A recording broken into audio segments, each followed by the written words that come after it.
ഈശോ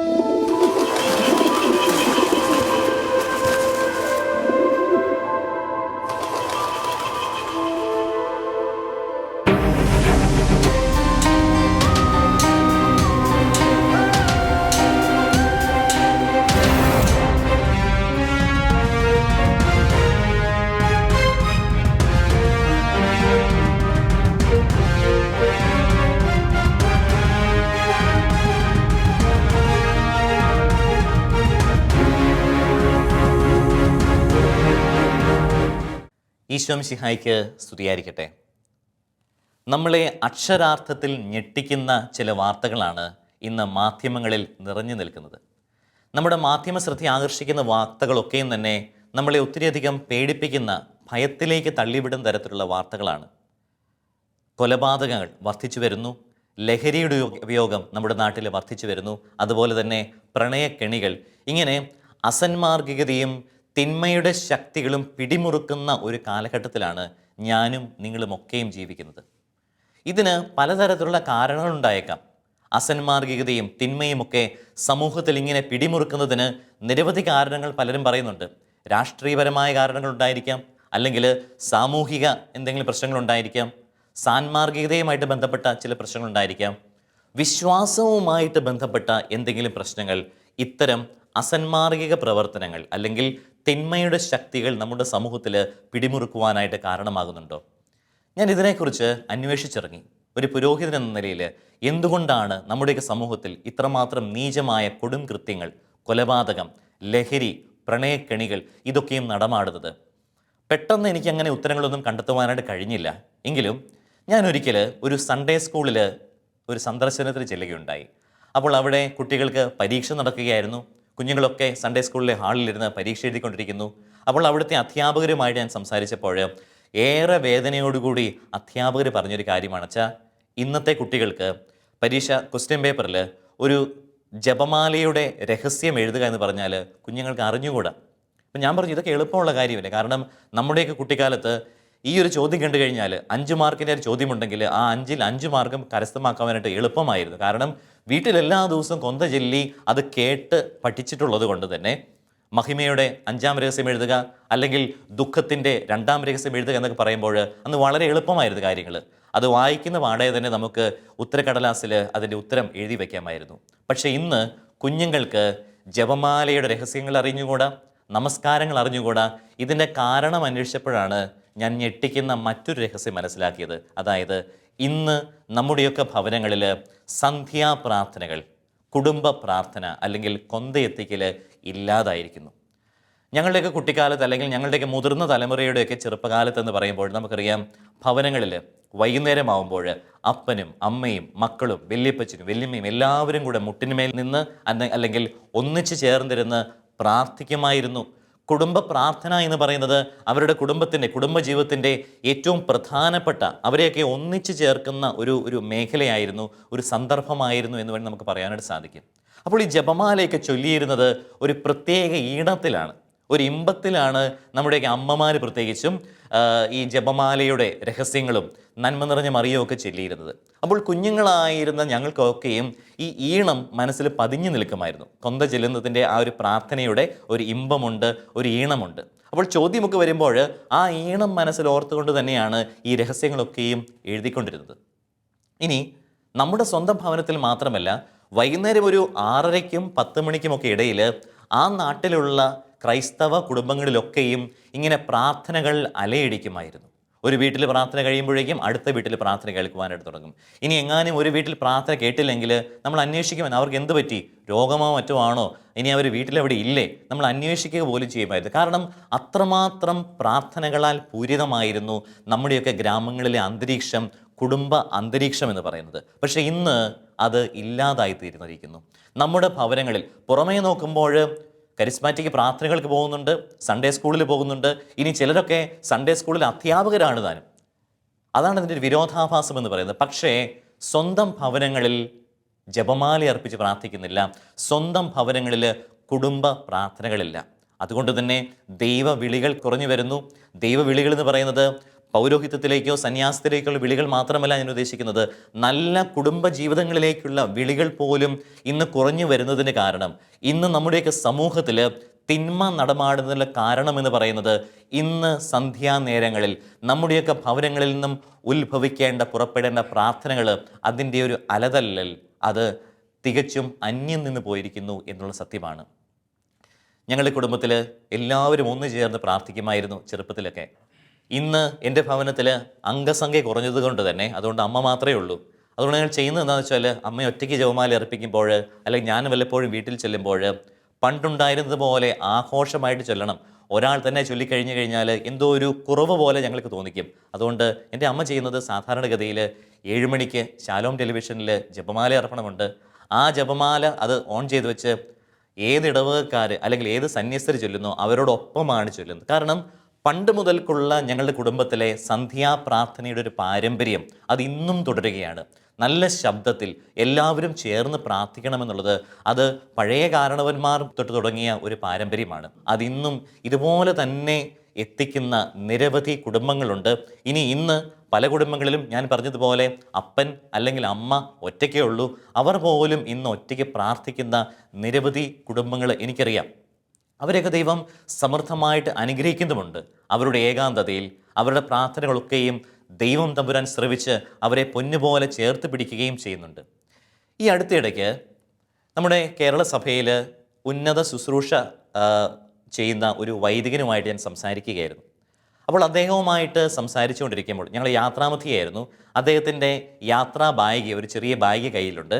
ആ ബാഗിൻ്റെ പുറത്തുള്ള ഒരു ചെറിയ കള്ളി എന്നെ കാണിച്ചിട്ട് പറഞ്ഞു, അച്ഛാ, ഇവിടെയാണ് ഞാൻ എൻ്റെ ജപമാല സൂക്ഷിക്കുന്നത്. ഞാൻ എവിടെ യാത്ര പോയാലും എൻ്റെ ജപമാല വെറുതെ പോക്കറ്റിലിടാതെ ഈ ബാഗിൻ്റെ ഈ ഒരു കള്ളിയിലായിരിക്കും എന്നോട് പറഞ്ഞു. അതിനുശേഷം അച്ഛൻ പറയുകയാണ്, അതുകൊണ്ട് തന്നെ എനിക്ക് എവിടെ ഇരുന്ന് വേണമെങ്കിലും അച്ഛൻ എനിക്ക് കുരിശു വരയ്ക്കാം. അതാണ് അദ്ദേഹം പറഞ്ഞത്. എനിക്ക് എവിടെ ഇരുന്ന് വേണമെങ്കിലും കുരിശു വരയ്ക്കാം എന്ന് പറഞ്ഞപ്പോൾ ഞാൻ അച്ഛനോട് ചോദിച്ചു, ഈ വാക്ക് അമ്മച്ചി പഠിപ്പിച്ചതല്ലേ? ഏത് വാക്ക്? കുരിശു വരയ്ക്കുക എന്ന വാക്ക്. ഇപ്പം ഞാൻ പറയുകയാണെങ്കിൽ പറയും, എനിക്ക് എവിടെ ഇരുന്ന് വേണമെങ്കിലും ജപമാല എത്തിക്കാം, അല്ലെങ്കിൽ കൊന്ത ചെല്ലാം എന്ന് പറയും.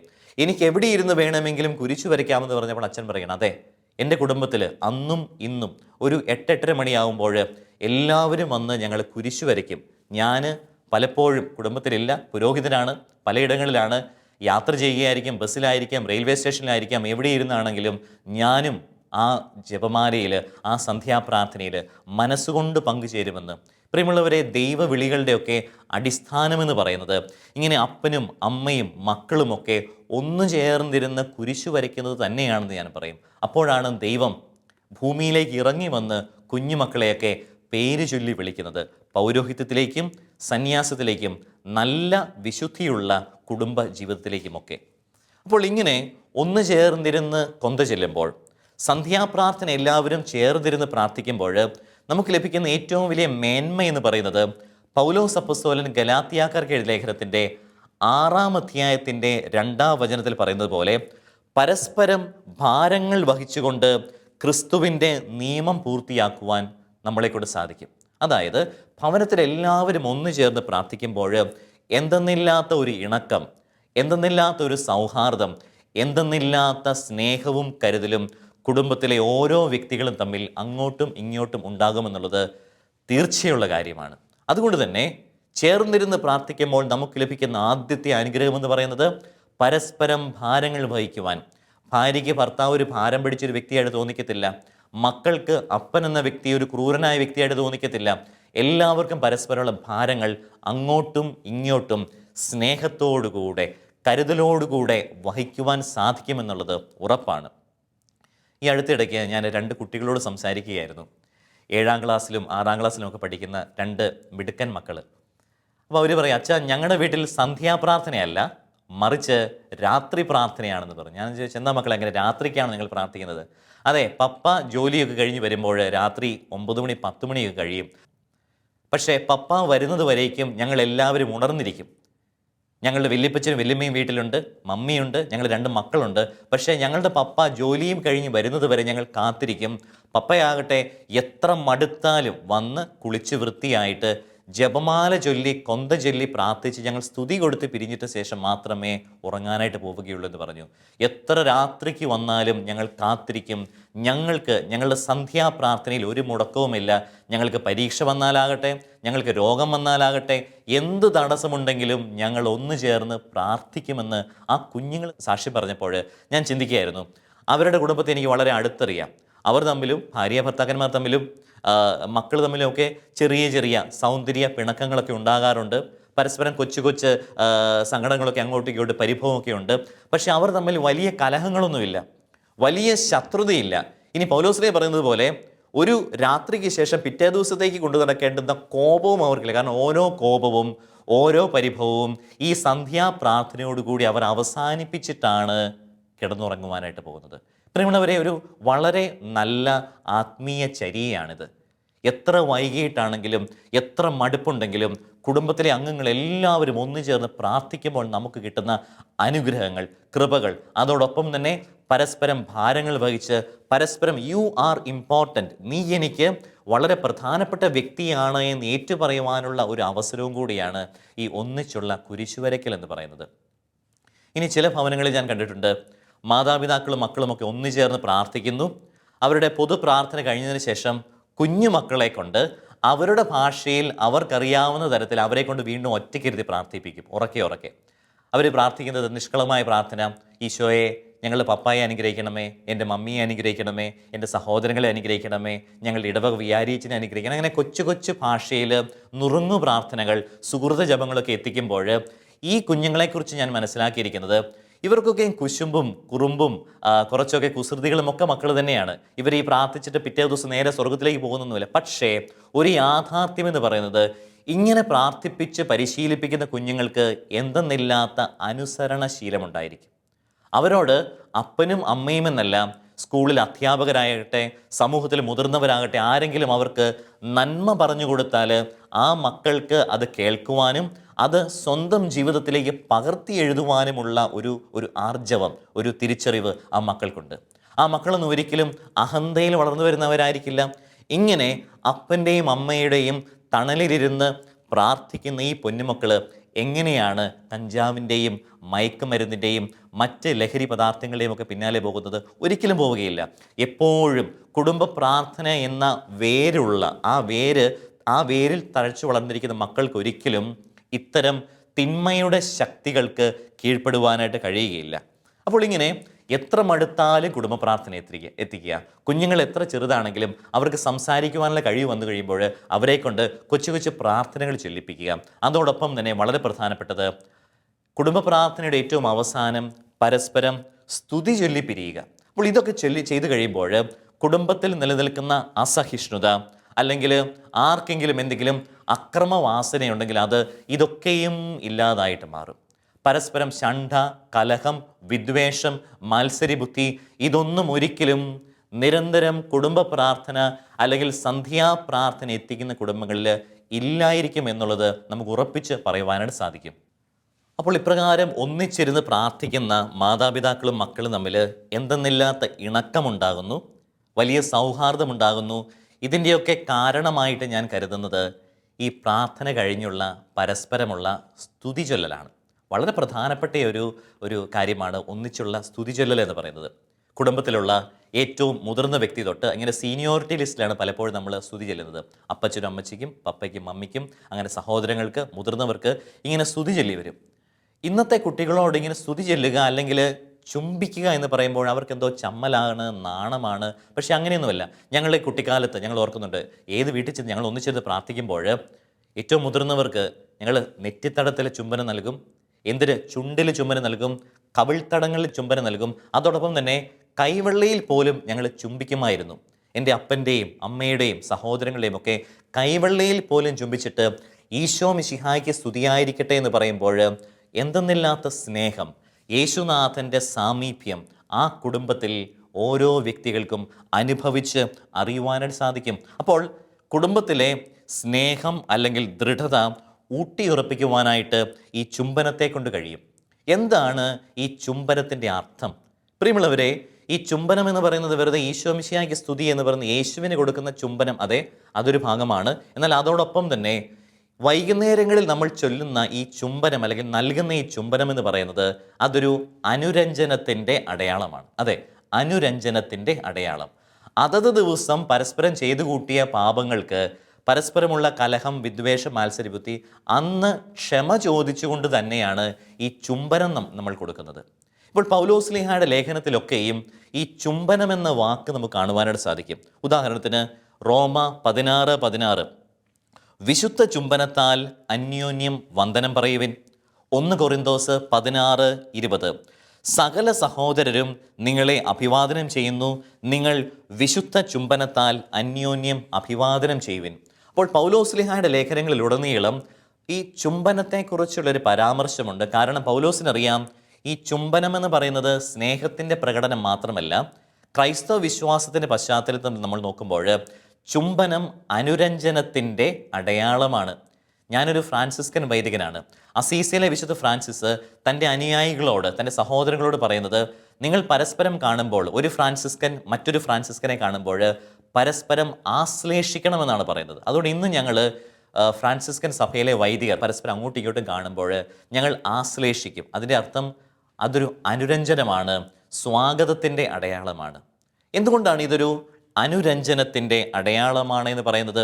പ്രിയമുള്ളവരെ, പഴയ നിയമത്തിൽ ഉൽപ്പത്തി പുസ്തകത്തിൻ്റെ 33-ാം അധ്യായത്തിൻ്റെ 4-ാം തിരുവചനം, അവിടെ ശത്രുതയിലായിരുന്ന 2 സഹോദരങ്ങൾ തമ്മിൽ കണ്ടുമുട്ടുന്നു, യാക്കോബും ഏസാവും. ഏസാവിനെ വഞ്ചിച്ചിട്ട് യാക്കോബ് പോയി കടന്നു കളഞ്ഞു. അതിനുശേഷം അവൻ വളർന്ന് വലിയവനായി. ഒടുവിൽ ഏസാവിൻ്റെ അടുത്തേക്ക്, സ്വന്തം സഹോദരൻ്റെ അടുത്തേക്ക് കടന്നു വരികയാണ്. തൻ്റെ സഹോദരൻ എങ്ങനെ പ്രതികരിക്കും, തനിക്കെതിരെ വല്ല യുദ്ധവും അഴിച്ചുവിട്ടേക്കും എന്നുള്ള ഭയത്തോടു കൂടിയാണ് യാക്കോബ് തൻ്റെ ഭവനത്തിലെ ഓരോ അംഗങ്ങളെയും കൂട്ടിക്കൊണ്ട് ഏസാവിൻ്റെ പക്കലേക്ക് വരുന്നത്. എന്നാൽ വചനം പറയുന്നു, ഉൽപ്പത്തി 33:4-ാം തിരുവചനം, ഏസാവാകട്ടെ ഓടിച്ചെന്ന് അവനെ കെട്ടിപ്പിടിച്ച് ചുംബിച്ചു. പ്രിയമുള്ളവരെ, അനുരഞ്ജനത്തിൻ്റെ അടയാളമായിട്ട് സ്വന്തം സഹോദരനോടുള്ള എല്ലാ വെറുപ്പും, എല്ലാ വിദ്വേഷവും, മാത്സര്യബുദ്ധിയും താനിതാ മാറ്റിവെക്കുന്നു എന്ന് പറഞ്ഞുകൊണ്ട് ആ അനുജനെ കെട്ടിപ്പിടിച്ച് ചുംബിക്കുന്ന ഏസാവ്. പ്രിയമുള്ളവർ, ഇതാണ് പറയുന്നത്. വചനത്തിൻ്റെ വെളിച്ചത്തിൽ നമ്മൾ വായിക്കുമ്പോൾ ഓരോ ചുംബനവും വെറുതെ സ്നേഹത്തിൻ്റെ പ്രതീകമോ അടയാളമോ അല്ല, മറിച്ച് അത് അനുരഞ്ജനത്തിൻ്റെ അടയാളമാണ്. വീണ്ടും നമ്മൾ ലൂക്കായുടെ സുവിശേഷത്തിലേക്ക് നമ്മൾ കടന്നു വരുമ്പോൾ, ലൂക്കായുടെ സുവിശേഷം 15-ാം അധ്യായത്തിൻ്റെ 25-ാമത്തെ തിരുവചനത്തിൽ ധൂർത്തപുത്രൻ എല്ലാം നശിപ്പിച്ചിട്ട് സ്വപിതാവിൻ്റെ ഭവനത്തിലേക്ക് തിരിച്ചു വരുമ്പോൾ നമ്മൾ വായിക്കുന്നു, ആ പിതാവ് ഓടിച്ചെന്ന് കെട്ടിപ്പിടിച്ച് ചുംബിച്ചു എന്ന് നമ്മൾ വായിക്കുന്നു. കണ്ടോ, എത്ര വ്യക്തമായിട്ടാണ് കൊടുത്തിരിക്കുന്നത്. ഈ ചുംബനവും അനുരഞ്ജനത്തിൻ്റെ, അല്ലെങ്കിൽ തിരികെ എടുക്കുന്നതിൻ്റെ, എനിക്ക് നിന്നെ തിരികെ വേണം എന്നുള്ളതിൻ്റെ അടയാളമാണ്. അതുകൊണ്ട് നമ്മുടെ ഭവനത്തിൽ ഓരോ ദിവസവും ജപമാല അർപ്പിച്ച് കുരിശു വരച്ചിട്ട് സ്തുതി ചൊല്ലുമ്പോൾ അത് ഈശോ മിശിഹായ്ക്ക് സ്തുതി നമ്മൾ കൊടുക്കുന്നു. അതോടൊപ്പം തന്നെ ഞാൻ എൻ്റെ അപ്പനോട് പറയുന്നു, എൻ്റെ അമ്മയോട് പറയുന്നു, എൻ്റെ ജീവിത പങ്കാളിയോട് പറയുന്നു, ഐ ആം സോറി. ഈ സോറി പറയുന്നതാണ് ഓരോ ചുംബനവും. അതുകൊണ്ട് തന്നെ കുരിശു വരയ്ക്കുമ്പോൾ നമുക്ക് ലഭിക്കുന്ന ശക്തി എന്ന് പറയുന്നത്, പ്രിയമുള്ളവരെ, അത് ക്ഷമയുടെ ശക്തിയാണ്. ക്ഷമിച്ച് പ്രാർത്ഥിക്കലാണ് ഈ കുരിശുവര എന്ന് പറയുന്നത്, സന്ധ്യാപ്രാർത്ഥന എന്ന് പറയുന്നത്. ഇന്ന് മാതാപിതാക്കൾക്ക് മക്കളെ ചുംബിക്കാൻ ഭയങ്കര നാണം പൊതുസമൂഹത്തിന് മുൻപിലായിട്ട്. പക്ഷെ ഞങ്ങൾക്കൊന്നും അങ്ങനെയല്ലായിരുന്നു. കാരണം ഈ എല്ലാ ദിവസവും വൈകുന്നേരം നെറ്റിയിലും കവിളിലും കരങ്ങളിലുമൊക്കെ ചുംബിക്കുമ്പോൾ അങ്ങനെയൊന്നുമില്ല. എപ്പോഴും സ്നേഹം മാത്രമാണ് മാതാപിതാക്കൾക്കും മക്കൾക്കും ഇടയിലുണ്ടായിരുന്നത്.